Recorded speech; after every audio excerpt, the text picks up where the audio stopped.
Muito boa noite, meu nome é Pastor Alexandre Salles, estamos ao vivo para todo o Brasil. Vocês podem ir colocando seus pedidos aqui no chat ou na descrição desse vídeo para colocarmos esses pedidos diante da graça do trono de Deus. Então eu vou estar lendo aqui os Salmos 23, versículo 4, para depois irmos à oração. Se inscreva no nosso canal, eu peço, é de graça.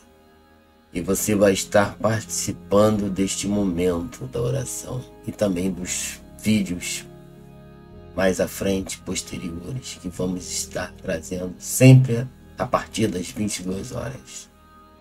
Diz assim: ainda que eu andasse pelo vale do sombra da morte, não temeria mal algum, porque tu estás comigo. A tua vara e o teu cajado me consolam. Então aqui é a palavra de Deus, né?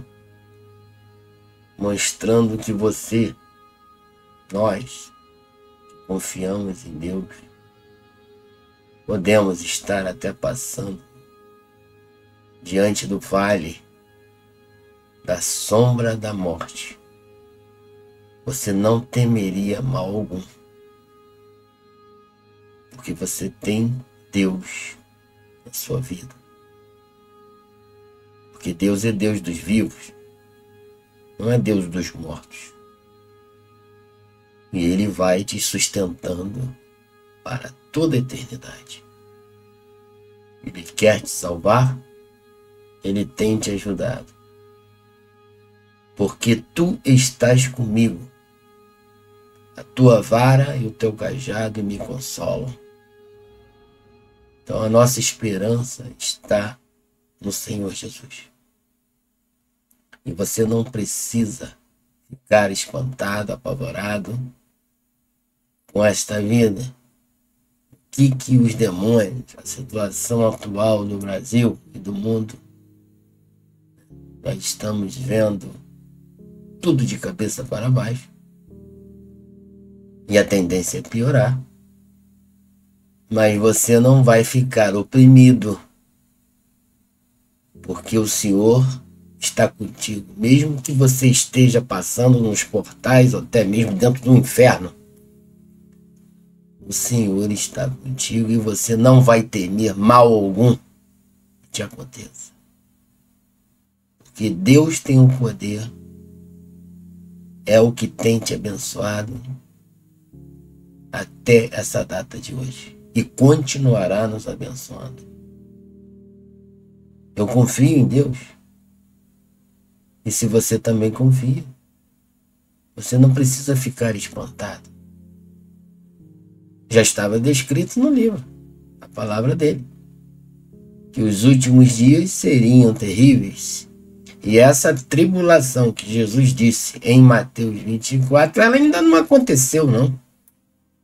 Ela ainda vai acontecer, para que depois, um pouquinho mais à frente, ele venha retornar visivelmente, presencialmente, aonde está escrito no livro de Apocalipse, capítulo 1, versículo 8, aonde todo olho verá. Mas antes disso, vem a tribulação. E são dias piores dos quais estamos vivendo hoje. E já está ruim, não é verdade? Então, o cristão, ele não deve ficar espantado. Isso já estava descrito nos profetas, tanto no Antigo Testamento como no Novo, dos apóstolos. Isso não é novidade para ninguém. Então as coisas estão assim, porque já era de se esperar. Não tem pego nada, né? A gente não está sendo surpreendido pelas coisas que estão acontecendo neste mundo, porque já era de se esperar. Para quem acredita na palavra de Deus, tem estudado, tem visto. Quem não entende é o pessoal que está no mundo e que não acredita na palavra de Deus. Aí fica espantado das coisas que estão acontecendo. Mas você já sabia que isso ia acontecer. Eu já venho avisando isso há muitos anos. E a tendência é piorar. Mas até que ponto vai piorar? Essa parte eu não sei te dizer. Pode piorar 1000%, 2000%, 100.000%, até virar um inferno aqui na Terra. Pode chegar nesse nível ainda. Porque isso Deus não tem mostrado com muita a estatística certa, né? Assim, a gente sabe que vai piorar. Mas a tribulação grande tem um grau horrível de horrores. Se é 100%, 1000%, isso aí eu não posso te dizer. Pode até piorar, até ainda mais do que isso.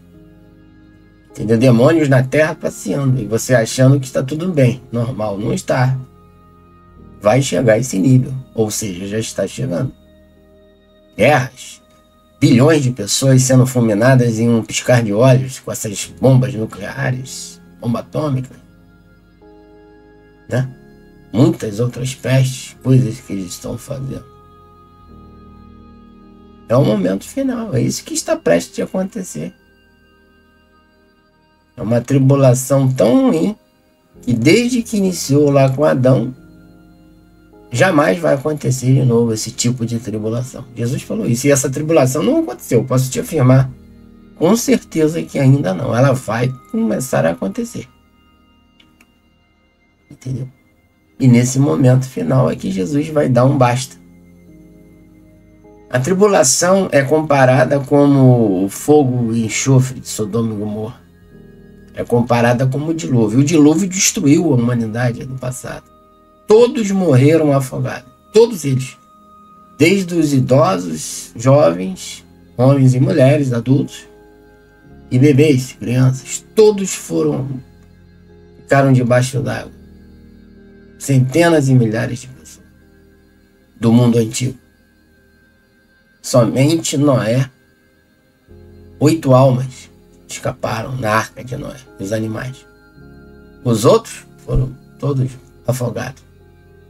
E Jesus compara essa tribulação grande como na época do dilúvio. Ou seja, nas cidades de Sodoma e Gomorra, que todos foram incendiados, só sobrou Ló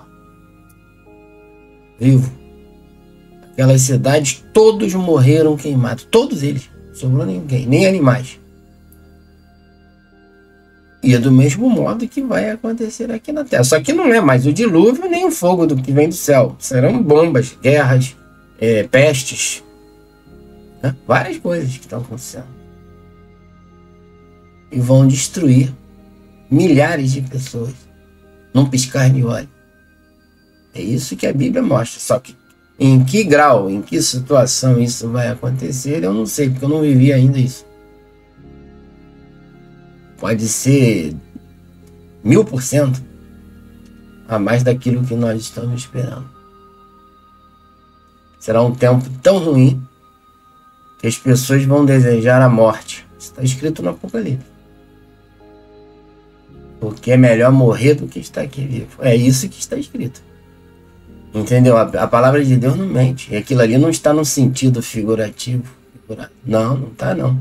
Tem muitos pastores que interpretam essas partes como se fosse um sentido figurado. Não, não é não. Existem partes nos profetas, ou até no Novo Testamento, que estão no sentido figurado, mas outras não. Estão no sentido literal.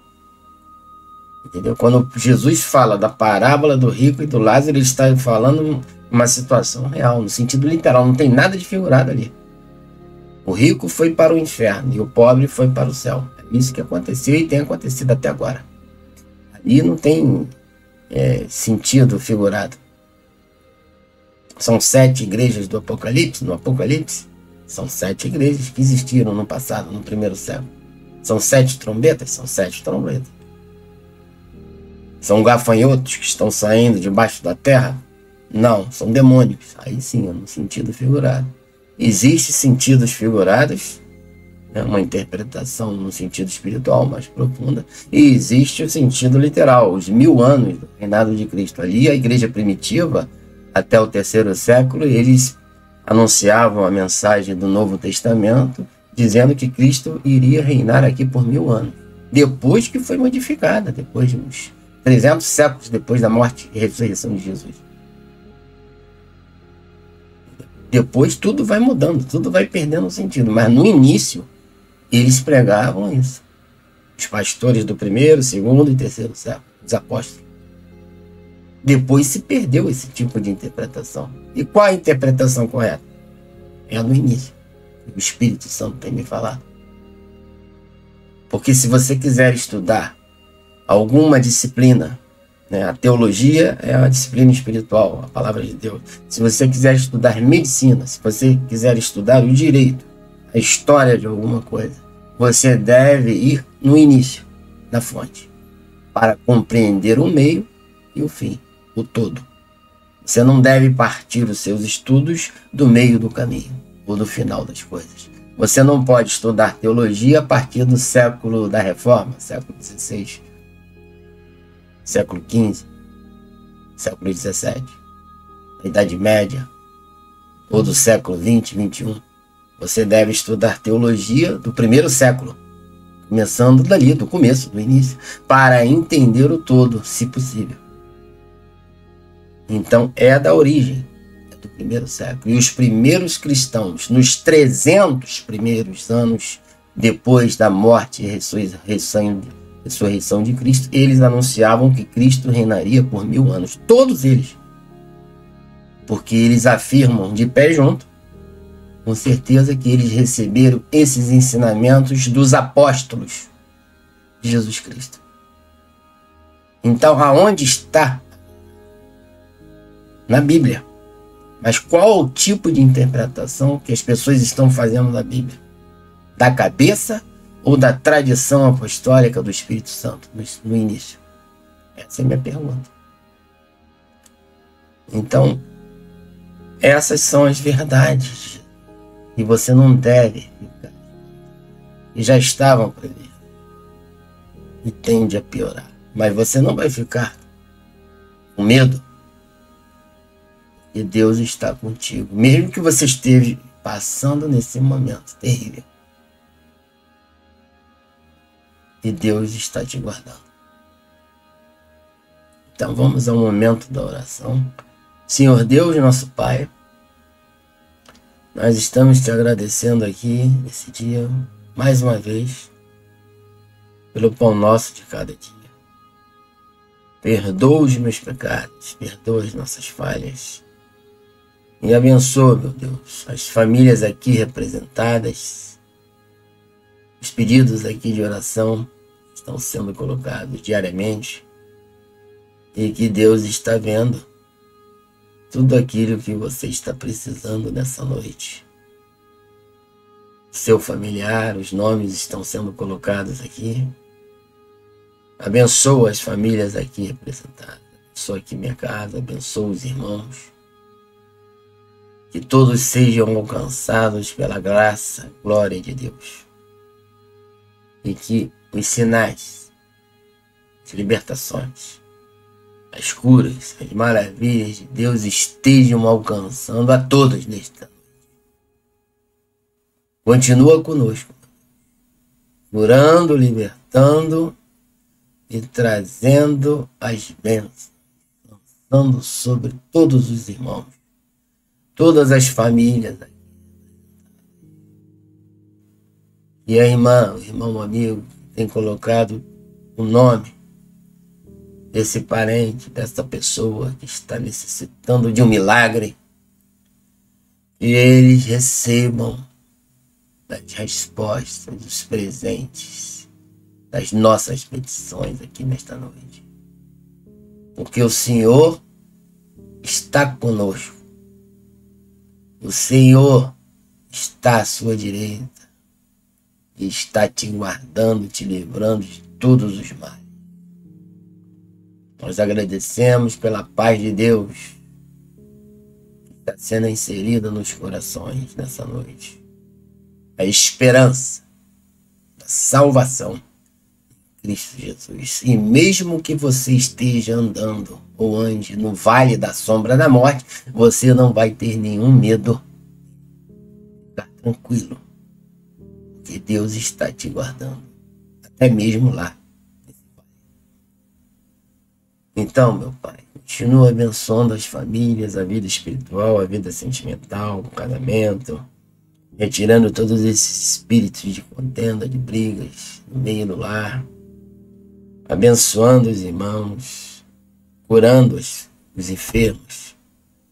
Nós te agradecemos, meu Pai, por esse dia, por essa noite, essas bênçãos.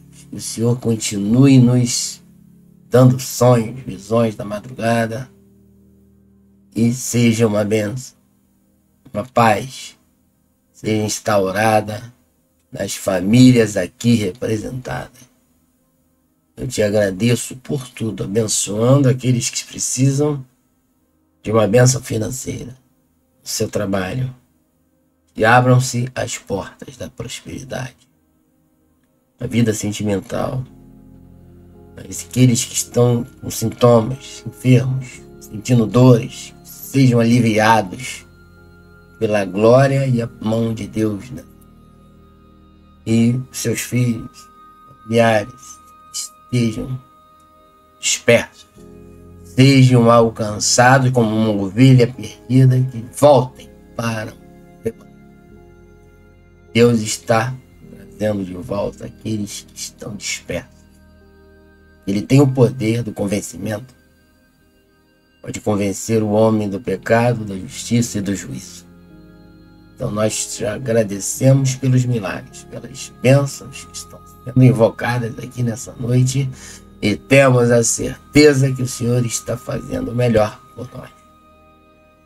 É o que eu te agradeço nessa noite, abençoando as famílias aqui representadas, o momento da oração pela família, e dispersando toda a negatividade, todas as ações, trabalhos de macumba, de feitiçaria, de Satanás, dos seus demônios, que sejam detidos, e que você receba a virtude e a glória de Deus nessa noite, para se encher de esperança e dessa força da graça de Deus para continuar e ir à luta, porque Deus é contigo e você já é um vencedor em Cristo.